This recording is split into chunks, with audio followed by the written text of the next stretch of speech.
Hello, my name is Alexandra Payne. I am a senior associate here at SBSB in the financial planning department. Hey guys, my name is Matt Laser. I'm an associate within the financial planning department. We are going to talk to you about employee benefits and taxes today.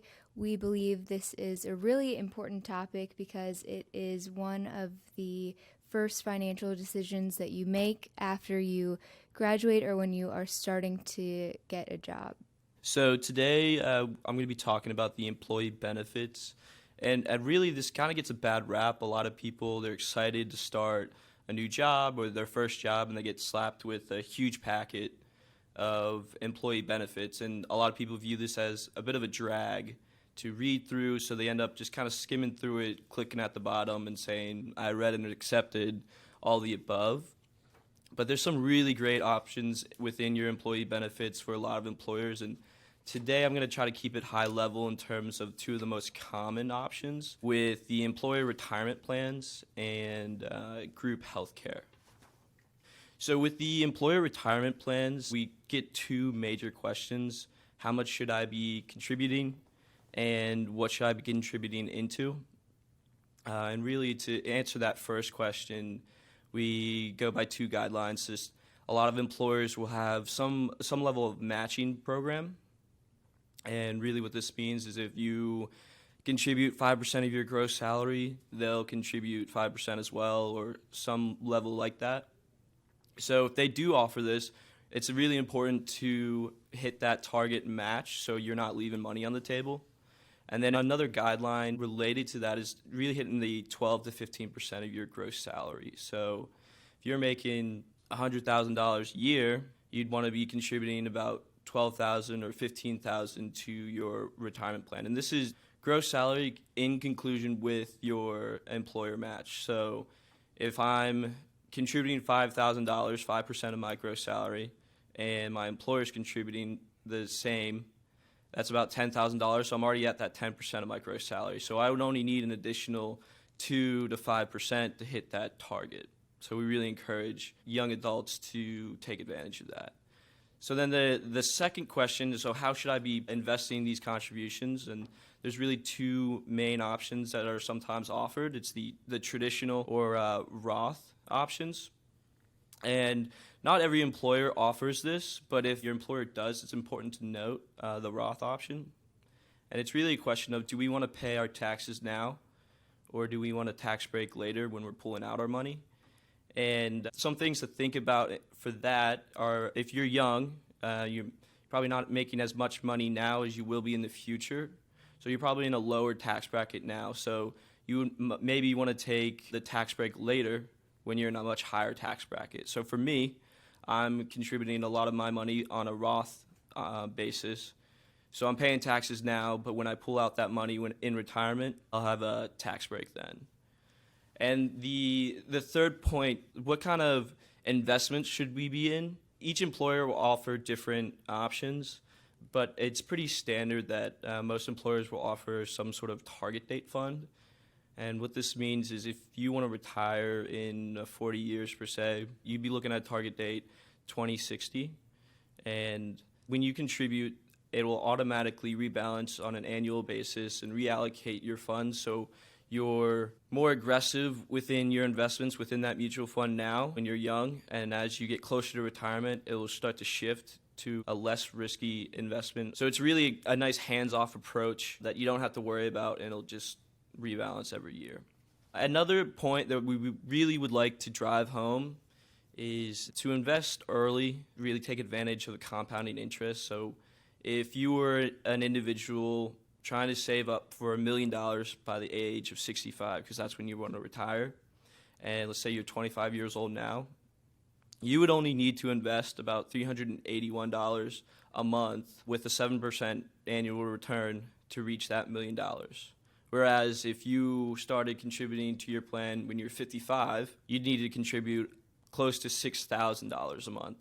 And that can't always be done. Sometimes you think maybe I'll have more money down the road, but it really makes a huge difference when you invest early and you invest on a continual monthly basis. So we try to take advantage of that. So now we're going to take a look into healthcare plans. There's really two sides of this with the HMO or health maintenance organizations and preferred provider organizations. And then the other side would be high deductible plans. The target or the goal for each plan differs on usually how young you are and how healthy you are or your expected medical expenses. So if you're expecting frequent medical expenses on an annual basis, then you would want to look more into the HMO and PPO side of healthcare plans. And you'll find for these, they're a little bit higher premiums, but the deductibles are lower. And each time you go in for a service, you'll have a flat copayment. With the high deductible plans, these are a little bit more for the younger, healthier crowd. And this is something I'm in personally. And it's the premiums are lower, but the deductibles are a little bit higher. And each time you go in for some sort of medical service, the co-insurance will be based on a percentage of how much that is. So this is great if you're not expecting high medical expenses over the course of the year. And with each of these sides of the healthcare plans, the HMO and PPO and high deductible plans, there's savings accounts that go with it usually. So the high deductible plan will have an HSA or a health savings account. And this is great to save into on a pre-tax basis for any medical expenses you might have coming up over the year. On the HMO PPO side, they have a flexible spending account as another way to save pre-tax. And the two biggest differences between those two options are the FSA, the flexible spending account, will actually expire at the end of the year. So it's a use it or lose it basis, whereas the HSA, you can roll over each year, so you just can continually save into it, and your money will still be there. So some major takeaways from this past employee benefits section is really to start as early as possible when it comes to saving into your employer retirement plan. We want to take advantage of as much compounding interest as possible. So make sure you're saving into it early and often. And make sure you're putting in enough that it amounts to about 12 to 15% of your gross salary. And please keep it in mind that that guideline is also taking into effect any employer match that you might have. And if you would like a hands-off approach, you don't want to constantly worry about what investments you're in, we really want you to look into target date funds and just take advantage of the annual rebalancing so you don't have to worry about that. And last but not least, it's really important to talk to an HR specialist. Each of these employer benefits, they vary greatly based on the employer that you might have. So each company will have some sort of HR specialist or expert that you can reach out to, and it might be a good idea for you to schedule some time to sit down so you know exactly what you're specifically eligible for and can really take advantage of that moving forward. So I think now Allie is going to go over some of the taxes side of things. So Allie, take it away. All right, I am going to talk to you about income and income taxes. And I know it sounds scary and bad for a lot of people, but it really doesn't have to be. Taxes pay for a lot of important things that we use every day. We pay federal tax, state, local, and also into Medicare and Social Security, which we will collect later on in our lives. The amount of taxes are calculated based on deductions, credits, and tax adjustments. And I get the question all the time, how are these taxes calculated, and are all of my income types taxed the same way? And the answer is no, they're not. Income taxes apply to wages, investment income, which would be interest and dividends that you would receive, capital gains, which can be short-term or long-term, and self-employment income. So taxes are calculated based on these tax brackets that are released by the IRS each year and updated for inflation-adjusted amounts. Allie, I understand that there's different rates, and there's limits to your income before you move into another tax rate. But if I'm making like an extra dollar, does that mean I'll go from, say, the 24% tax bracket to the 32% tax bracket, and then I'm taxed on 32% of all the income I'm making, even though I just made an extra dollar? So no, that is actually one of the biggest tax myths out there. And this is great news. That means that the IRS does not punish us for making more money, because this is a marginal rate, and a blended amount is what you'll pay each year. Okay, that makes way more sense. I appreciate that. So for example, if you get a $10,000 bonus and you move up into a higher tax bracket, the amount over that limit is what you will pay on the next bracket rate. Yeah, that's awesome. Honestly, I was thinking I was getting robbed by the IRS for just making an extra dollar. So now everyone's favorite part, how and when to pay your taxes. As most of you know, the tax filing deadline is April 15th, but for most of us, we actually pay our taxes throughout the year. And we do this by having it withheld from our salaries using a form called the W-4. And this is one of those forms in the stack of papers that Matt was talking about when you first get a new job, and it asks how much withholding you should have on your salary. And this can be a more important decision than some might think. And this is because if you withhold more from your wages, you could potentially have less taxes due in April.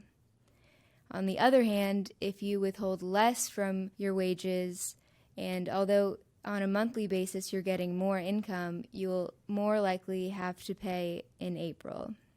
If you are self-employed, on the other hand, it's really important to make quarterly payments because you are not having this W-4 form. And these quarterly payments are due January 15th, April 15th, June 15th, and September 15th. And you might ask, how do you calculate that? There are two different options. The first is 110% of your previous year tax liability, so how much you owed last year. Or you can do estimated calculations on what you think you will owe this year, and that would be 90% of that amount. That can be really difficult to calculate because if you have a big deviation from your previous year or a big life event, that might be difficult, and you might need to reach out to a CPA for that. A good rule of thumb is if you are single and just starting out, to use 0 or 1 withholding. If you are married, using 3, and if you are married with 1 dependent or child, using 4. So understanding your tax returns and filing, essentially you will get a refund if your payments are more than your liabilities. And your payments make up your withholding, estimated payments, and extension payments. And your tax liability is your income minus adjustments, deductions, and credits. Some key takeaways from this is 1, file your tax return as early as possible. 2, hold on to your returns. Actually, if you have an error on one of your tax returns, you have 3 years to petition the IRS to fix it. I personally save all of my tax returns in a password-protected file on my computer, and if you use TurboTax or another online software that's really popular, it's very easy to download it that way. The IRS has a tool called the withholding calculator on their website, and it can help you determine the amount of withholding you should have on your federal taxes. Again, this is something that you choose most of the time right when you're beginning a job, but it's really important to note that you can change it any time during the year. Say you have a big bonus that you weren't expecting and you want to make sure that your withholding is covering that, you can certainly do that before you get paid. And lastly, if you're self-employed, make sure you make those quarterly tax payments. Thank you very much for listening, and please check out some of our other topics if you haven't already.